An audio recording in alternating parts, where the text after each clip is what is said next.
Well, hey everybody, welcome back to the Miller Family Wine School. I am Wes Hagen, your host. I am the consulting winemaker and brand ambassador for the Miller Family Wine Company. And we do remind you to go check out millerfamilywines.com or millerfamilywinecompany.com, jwilks.com, or any of our other amazing brands.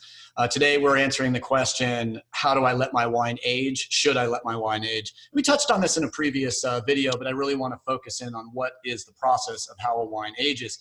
Now, that old Greek or Roman guy would say that wine gets the wine disease, and the wine disease just means the most stable molecular sort of state of wine is acetic acid. Acetic acid is vinegar. So yes, wine wants to become vinegar, and we're not buying wine to drink vinegar. We're drinking wine to have a lovely, fruity, bright vintage or beverage that makes us feel a little bit better.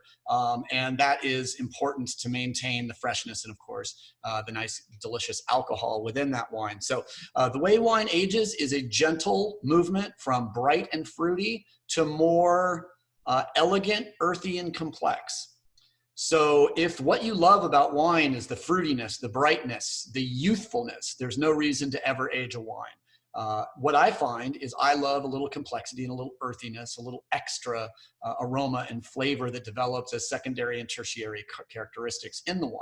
That takes 5 to 7 years. So you kind of have to do something kind of un-American. You have to be patient with a wine. You have to put it someplace 55 to 65 degrees optimally on its side, because you want the cork to be wet, so the cork doesn't dry out and air is able to go into the wine. So lay your wine on its side, 55 to 65 degrees. And what I find is 2 to 3 years for almost any wine improves the character and the integration of the wine. Wine can be balanced, wine can be integrated. Wine is balanced right from the beginning, wine is integrated as a result of patience and aging. The only way you can find out is maybe go over to a friend's house who's a collector, try some older wines that are 3, 5, 7, 9, 12 years old. Find your sweet spot, and if you have the opportunity, the patience, and the money, buy enough wine that you can lay it down, keep a small cellar, maybe 100 bottles. Make sure you have a little Riesling, a little bit of Sauvignon Blanc, probably some Chardonnay, some Rosé, maybe some Pinot Noir, some Syrah, some Merlot, some Cabernet. So with